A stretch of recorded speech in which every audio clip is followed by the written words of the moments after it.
राज्य विधानसभा के बारे में हम बात करेंगे। वो है चेरिया बरियारपुर, बेगूसराय की विधानसभा है और फिलहाल तो यहां आरजेडी का कब्जा है। लेकिन चेरिया बरियारपुर विधानसभा की सीट का मिजाज क्या रहा है, रिकॉर्ड क्या कहते हैं, ये सीट आरजेडी के खाते में है तो इससे पहले कौन यहां पर राज करता रहा है या फिर आरजेडी का ही दबदबा इस इलाके में रहा है। रंजन जी, चेरिया बरियारपुर को अगर स्कैन करते हैं तो क्या नजर आता है? क्या आरजेडी ही यहां पर लीड करती हुई, रूल करती हुई दिखी है या फिर बदलाव हुआ है?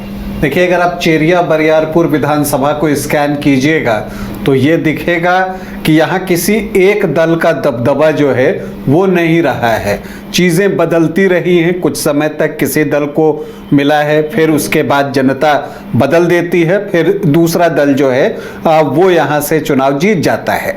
चेरिया बरियारपुर जो है वो बेगूसराय लोकसभा क्षेत्र में एक विधानसभा की सीट है। इसके अलावा बेगूसराय जिला में ही पड़ता है और इस सीट का जो गठन है वो 1977 में हुआ था। अगर हम चेरिया बरियारपुर विधानसभा की बात करें तो यहाँ पर अब तक 11 चुनाव हुए हैं 1977 से, और इन 11 चुनावों में कांग्रेस ने 2 बार ये सीट जीती है, जनता दल यूनाइटेड ने भी 2 बार जीती है, एलजेपी भी 2 बार यहाँ से जीतने में कामयाब रही है, तो आरजेडी को भी यहाँ से 2 बार सफलता मिली है। जनता दल ने भी 2 बार ही जीत हासिल की है और 1 बार सीपीआई को जो है यहाँ पर सफलता मिली है। ऐसे भी जब आप बेगूसराय पहुँचते हैं तो वहां पर कम्युनिस्ट का एक इम्पैक्ट जो है वो दिखता है। पहले तो बहुत ज्यादा था लेकिन समय के साथ साथ जो है वो थोड़ा कम जरूर हुआ है, लेकिन वो इम्पैक्ट यहां पर दिखता है। ऐसे जीत में तो आपको कम्युनिस्ट सिर्फ 1 बार ही दिख रहे हैं, लेकिन यहां पर जो मुकाबला होता है वो शुरुआती सालों में अगर आप देखेंगे तो वो कांग्रेस और सीपीआई के बीच ही होता था। इसके बाद फिर जो है ये जब आगे बढ़ा तो फिर कांग्रेस और सोशलिस्ट विचारधारा के बीच जो है मुकाबला होने लगा और फिर कांग्रेस भी उस रेस से बाहर हो गई और फिर सोशलिस्ट विचारधारा के लोगों के बीच ही जो अलग अलग दल बने उनमें आपस में मुकाबला होने लगा। चेरिया बरियारपुर में ये सारी चीज़ें दिखती हैं और ये भी दिखती हैं कि जैसे जो है दल अलग अलग समय पर जीते हैं और 5 दल जो है वो 2-2 बार चुनाव जीते हैं और सीपीआई 1 बार। तो जब आप व्यक्तिगत रूप से भी देखिएगा तो ये दिखेगा कि जो 4 उम्मीदवार रहे हैं वो 2-2 बार यहाँ से चुनाव जीते हैं। हरिहर महतो 2 बार यहाँ से चुनाव जीते हैं, रामजीवन सिंह वो 2 बार यहाँ से चुनाव जीते हैं, अनिल चौधरी वो भी 2 बार यहाँ से चुनाव जीते हैं और पूर्व मंत्री मंजू वर्मा भी यहाँ से 2 बार चुनाव जीतने में कामयाब रही हैं। तो कुल 7 व्यक्ति ही इन 11 चुनावों में जीत हासिल कर सके हैं। और अगर आप देखिए तो यहाँ पर 8 तो ऐसे आ जाते हैं तो 3 ही व्यक्ति हैं जो 1-1 बार चुनाव जीते हैं, नहीं तो सबको जो है एक दोबारा मौका जरूर मिला है। उसमें एक सुखदेव महतो हैं जो 1 ही बार चुनाव जीते हैं, इसके अलावा अशोक कुमार हैं जो कि 1 ही बार चुनाव जीते हैं और राजवंशी महतो जो कि अभी प्रेजेंट विधायक हैं वो भी 1 ही बार चुनाव जीते हैं। लेकिन उनके पास वो अवसर है कि वो जो एक एलिट ग्रुप है जिसमें 4 लोगों ने 2-2 चुनाव जीते हैं, उस एलिट ग्रुप में शामिल होने का एक अवसर राजवंशी महतो के पास है अगर पार्टी उन्हें टिकट देती है तो। अब हम यहाँ पर जो आखिरी 3 चुनाव हुए हैं उसकी बात कर लेते हैं। वैसे अगर इस क्षेत्र की हम बात करें तो चेरिया बरियारपुर में चेरिया बरियारपुर, खादोवंदपुर, छौराही प्रखंड और नावकोठी प्रखंड की 2 ग्राम पंचायत जो है पहसारा और महेशवाड़ा, ये 2 ग्राम पंचायतें इसमें शामिल हैं। तो ये चेरिया बरियारपुर विधानसभा का एरिया है जिसके अंतर्गत यहाँ पर चुनाव होता है। अब अगर हम 2010 से देखें तो 2010 में जो है वो कुमारी मंजू वर्मा जेडीयू के टिकट पर चुनावी मैदान में उतरती हैं। इसके अलावा एलजेपी से जो है वो अनिल कुमार चौधरी चुनावी मैदान में होते हैं। उस वक्त अनिल कुमार चौधरी सिटिंग विधायक थे और वो जीत की हैट्रिक लगाना चाहते थे, वो चुनावी मैदान में थे। इसके अलावा आपको सीपीआई से उषा सहनी चुनावी मैदान में थी और सुदर्शन सिंह निर्दलीय चुनाव लड़ रहे थे। तो यहां पर कुमारी मंजू वर्मा को 32,807 वोट मिलते हैं, 28.73% वोट। और जो अनिल कुमार चौधरी हैं उनको 31,746 मतलब कि 27.8% वोट। तो एक बिल्कुल क्लोज फाइट जो है यहां पर दिखती है। अगर आप देखिए तो 1000 से कुछ ज्यादा वोटों की हार जीत में जो है वो अंतर रह गया था। और उषा सहनी जो है, जो सीपीआई की उम्मीदवार थी, वो चौथी पोजीशन पर चली गई थी। इनको 13,450 वोट आए थे, 11.78%। और सुदर्शन सिंह जो निर्दलीय चुनाव लड़ रहे थे वो तीसरे स्थान पर रहे थे 14,581 वोटों के साथ। फिर 2015 में चूंकि महागठबंधन बना था, जेडीयू, आरजेडी और कांग्रेस एक साथ चुनाव लड़ रहे थे, तो ये सीट जो है जेडीयू को ही दी गई क्योंकि वो उसकी सिटिंग सीट थी। और इस बार जो है एलजेपी ने फिर से अनिल कुमार चौधरी को ही चुनावी मैदान में उतारा, लेकिन जीत जो है एक बार फिर से कुमारी मंजू वर्मा को ही मिली।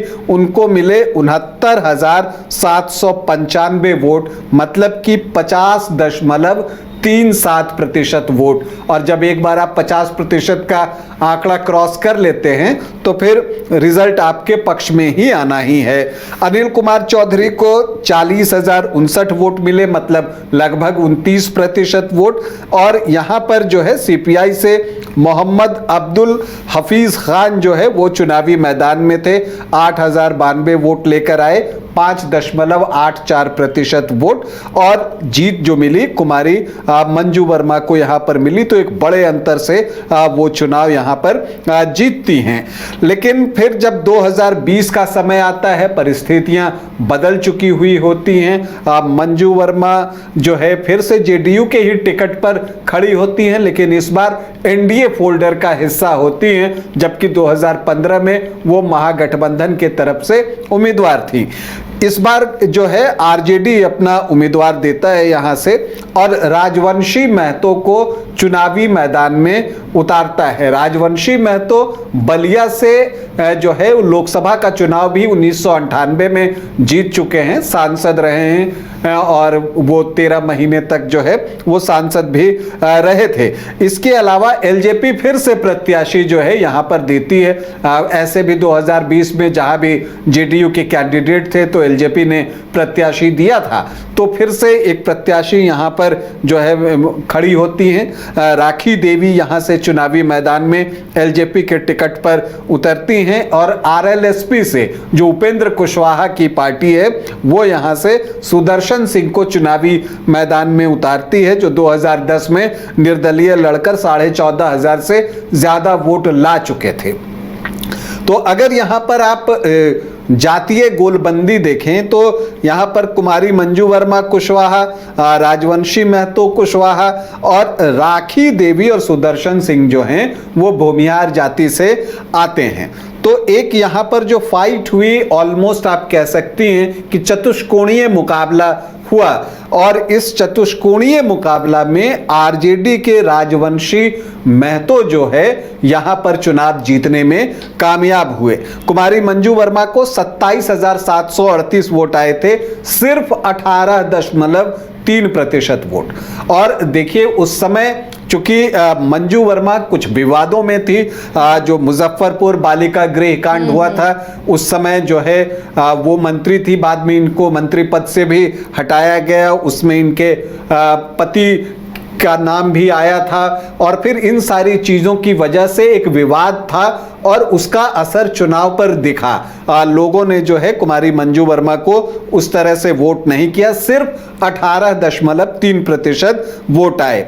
जबकि जो एलजेपी के उम्मीदवार थे राखी देवी, उनको आए 25,437 वोट, मतलब 16.8%। तो आप जेडीयू और एलजेपी के वोट में देखें तो फर्क आपको ज्यादा जो है वो दिखेगा नहीं, 2% से कम का अंतर था। और सुदर्शन सिंह जो आरएलएसपी के टिकट पर लड़े, उनको मिले 10,591 वोट, मतलब 7% वोट। और जो राजवंशी महतो आरजेडी के उम्मीदवार थे, उनको मिले 68,635 वोट और वो 40,897 वोटों से चुनाव जीतने में कामयाब हुए। उनका जो मत प्रतिशत था वो भी 45.2% था। तो ये जो ट्रायंगुलर और क्वाड्रेंगुलर फाइट हुई, उसका सीधा फायदा जो है यहां पर राजवंशी महतो को मिला और वो बड़े अंतर से चुनाव जीतने में सफल हुए। लालटेन जो है उन्होंने जलाई, 2000 के बाद यहां लालटेन जली थी। फिलहाल अभी वही विधायक हैं। अब इस बार जो है ये देखना है कि जो चेरिया बरियारपुर सीट है उस पर चुनाव कौन लड़ते हैं। देखिए, दल तो फाइनल है महागठबंधन की तरफ से कि आरजेडी की चूंकि सिटिंग सीट है तो वही दल यहां पर चुनाव लड़ेगा। लेकिन आरजेडी से क्या उम्मीदवार राजवंशी महतो ही होंगे या प्रत्याशी बदले जाएंगे, इस पर जो है चर्चा होती है उम्र की वजह से। लेकिन क्या कुछ होता है इसके लिए हमें इंतजार करना पड़ेगा। लेकिन एनडीए में आप कह सकती हैं कि पेंच फंसा हुआ है, और पेंच इसलिए फंसा हुआ है कि जेडीयू को पिछली बार आए 18.3% वोट और एलजेपी को आए 16.8% वोट। और यहां पर एलजेपी जो है अकेले चुनाव लड़ रही थी, तो वो इस सीट को बहुत आसानी से छोड़ेगी ऐसा दिखता नहीं है। वो चाहेगी कि उसको ये सीट मिल जाए। अब इसके लिए जेडीयू तैयार होता है या नहीं, या बेगूसराय में कोई और सीट देकर जो है उनको संतुष्ट करने की कोशिश की जाती है। क्योंकि जो आपको बेगूसराय का लोकसभा क्षेत्र है, उसमें कम से कम एक सीट तो एलजेपी लड़ना चाहेगी। अब वो सीट कौन सी होगी ये तय करना है। लेकिन यहां पर भी उनका दावा जो है वो मजबूत दिख रहा है और वो यहां पर जेडीयू के साथ बार्गेन जो है वो जरूर करेगी, इससे इनकार नहीं किया जा सकता। और अगर जेडीयू ही चुनाव यहां से लड़ता है तो एक सवाल ये भी है कि प्रत्याशी कौन। चूंकि पिछले चुनाव में कुमारी मंजू वर्मा का प्रदर्शन आशानुरूप नहीं रहा था, बल्कि आप ये कह सकती हैं कि वो निराशाजनक रहा था। 18.3% वोट, ये बात भी सच है कि उस वक्त वो विवादों में घिरी हुई थी, तो उसका भी इंपैक्ट रहा होगा। लेकिन अब ये तय करना है जेडीयू नेतृत्व को कि क्या मंजू वर्मा ही यहां से चुनाव लड़ेंगी या वो किसी और की तरफ जो है वो देख सकता है। यहां पर डॉक्टर प्रवीण कुमार के नाम की चर्चा होती है, एक संजय कुमार हैं, और भी लोग हैं जो कि यहां से चुनाव लड़ना चाहते हैं जेडीयू की तरफ से। लेकिन एलजेपी का चूंकि यहां बढ़िया प्रदर्शन रहा है और वो चाहेगा कि ये सीट उसे मिल जाए, तो उसके पास भी जो है उम्मीदवार हैं, वो चाहेगा कि उनमें से किसी को भी वो चुनाव लड़ाए। सुदर्शन सिंह हैं जो कि अब पिछला चुनाव आरएलएसपी पे थे, लेकिन शायद अब जो है वो एलजेपी में आ गए हैं, तो वो एक प्रत्याशी हो सकते हैं, भूमिहार जाति से हैं। अनिल चौधरी जो कि 2 बार यहां से विधायक रहे हैं और 2 बार दूसरी पोजीशन पर रहे हैं, उनका स्टेटस क्या है इस पर भी बहुत कुछ निर्भर जो है वो करने वाला है। और आरजेडी से भी देखिए, अगर आप बात कीजिए तो पहला तो दावा राजवंशी महतो का ही बनता है। लेकिन अगर कोई भूमिहार कैंडिडेट आते हैं, एक राजीव नयन का लोग नाम लेते हैं, तो अगर वो आते हैं तो उनको भी टिकट जो है दिया जा सकता है। लेकिन चूंकि ये जो विधानसभा है यहाँ पर जो कुइरी कुर्मी हैं उनकी संख्या बहुत अच्छी है, तो इसी वजह से आप देखिएगा कि यहाँ पर दो जाति का एक इम्पैक्ट दिखता है। एक तो कुइरी कुर्मी का इम्पैक्ट दिखता है और फिर एक भूमिहार जाति का जो है वो इम्पैक्ट दिखता है। तो कुइरी कुर्मी से ही लोग चाहेंगे कि वो प्रत्याशी दें, क्योंकि अगर आरजेडी जो है वो की इस बार ऐसे भी कोशिश है, जैसा कि उसने औरंगाबाद में जो एक्सपेरिमेंट किया था जो सफल रहा था, और लोकसभा चुनाव के दौरान जो है उसका ये एक्सपेरिमेंट सफल रहा था कि जो कुइरी कुर्मी से उम्मीदवार दें तो वो चुनाव को रोचक बना रहे हैं। तो अब देखना है कि क्या फैसला यहां आरजेडी का नेतृत्व लेता है, लालू प्रसाद यादव और तेजस्वी यादव क्या सोचते हैं। अब अगर हम यहां के जातीय समीकरण को देखें तो मैं हमेशा कहता हूं कि ये एक अनुमान होता है, जो कहीं पर सरनेम मिलते हैं उनका हम एनालिसिस करते हैं, या जो आंकड़े अलग अलग जगह से मिलते हैं उनका विश्लेषण जो है करके एक निष्कर्ष पर पहुंचने की कोशिश करते हैं। लेकिन ये कोशिश है, लेकिन फिर भी जो एक अनुमान के अनुसार यहाँ जो एससी वोटर्स हैं वो 16.74% हैं, जो मुस्लिम वोटर्स हैं वो 10.9% हैं, जो यादव वोटर्स हैं वो 8 से 8.5% के बीच में हैं, मल्लाह यहाँ पर अच्छी संख्या में है 7.5 से 8%, सिर्फ सहनी सरनेम जो है वो 7.3% लोगों का है। इसके अलावा कुइरी कुर्मी को अगर आप देख लीजिए तो 18 से 20% सबसे ज्यादा संख्या ये दिखती है। यहां पर जो है सिर्फ महतो सरनेम जो है वो 15% के आसपास है। इसके अलावा भूमिहार, ब्राह्मण और राजपूत 18 से 20% के आसपास ये चंक भी बनता है। इसमें भूमिहार यहां बहुत अच्छी संख्या में है, आप 13 से 15% के बीच में भूमिहार वोटर्स की संख्या को भी देख सकते हैं। वैश्य भी यहां 8% के आसपास है, सिर्फ शाह सरनेम जो है वो 5.9% लोगों का है। तो ये यहां का जातीय समीकरण है, एक मिला जुला जो है वो समीकरण यहां पर दिखता है। तो इसमें सभी अपनी अपनी तरह से समीकरण बनाने की कोशिश करेंगे। जो आरजेडी का रहता है एमओआई तो उनको यहां पर लगभग 19-20% का मिलता है। अब मुकेश सहनी इस बार कितना वोट जो है मल्लाह वोटर्स का ट्रांसफर करवा पाते हैं महागठबंधन की तरफ, इस पर बहुत कुछ निर्भर करेगा। चूंकि ये उनकी भी एक परीक्षा मैं मानकर चलता हूं कि वो कितने % वोट जो है वो ट्रांसफर करते हैं, क्योंकि मल्लाह आमतौर पर जो है वो एनडीए को वोट करता रहा है। अति पिछड़ी जातियां ऐसे भी जो है वो नीतीश कुमार के पक्ष में जाती हैं। तो ये चीज यहां पर देखना है। और यहां पर भी अगर आप देखिए तो जो अन्य ओबीसी और अति पिछड़ी जातियां हैं उनकी संख्या अच्छी है, यहाँ कुम्हार हैं, तांती हैं, तो उनकी संख्या ठीक दिखती है। तो ऐसे में जो यहाँ पर जेडीयू ने जो 2 चुनाव जीते हैं उसमें इन वोटरों का योगदान बहुत रहा है। तो अब क्या इस बार इन वोटरों को एक बार फिर से अपनी तरफ कर पाने में जेडीयू सफल रहता है, ये एक बड़ा सवाल है। तो अगर चेरिया बरियारपुर को हम समअप करें तो एक चीज जो दिखती है वो ये दिखती है कि अभी एनडीए से कौन सा दल चुनाव लड़ेगा उस पर एक चर्चा होगी, फिर कौन होगा, दल फाइनल होने पर कैंडिडेट कौन होगा उस पर एक चर्चा होगी, और तब मुकाबला होगा और तब उसके अनुसार समीकरण बनाने की कोशिश की जाएगी। तो कुल मिलाकर चेरिया बरियारपुर में एक दिलचस्प मुकाबला इंतजार कर रहा है। पिछली बार के जैसा वन साइडेड मुकाबला नहीं होगा, ये मानकर चलिए। पिछली बार बिल्कुल वन साइडेड मुकाबला था, तो इस बार वैसा नहीं होगा।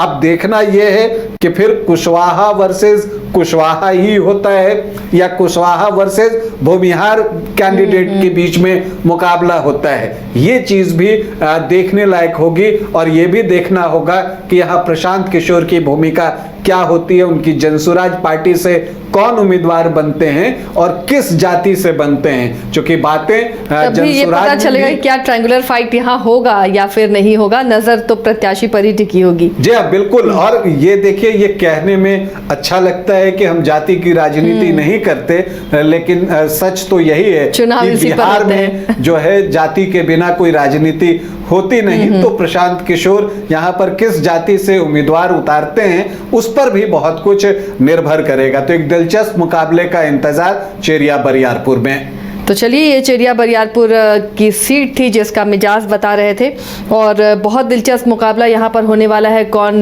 सी पार्टी यहाँ से चुनाव लड़ने वाली है गठबंधन से, और उसे किस तरह सपोर्ट मिलेगा, कैंडिडेट कौन होगा, उसके बाद ये मुकाबला और दिलचस्प होगा। और अब तो बिहार में पीके की जनसुराज पार्टी भी है, वो कितना असर डाल पाती है इस पर भी नजर हमारी बनी रहेगी।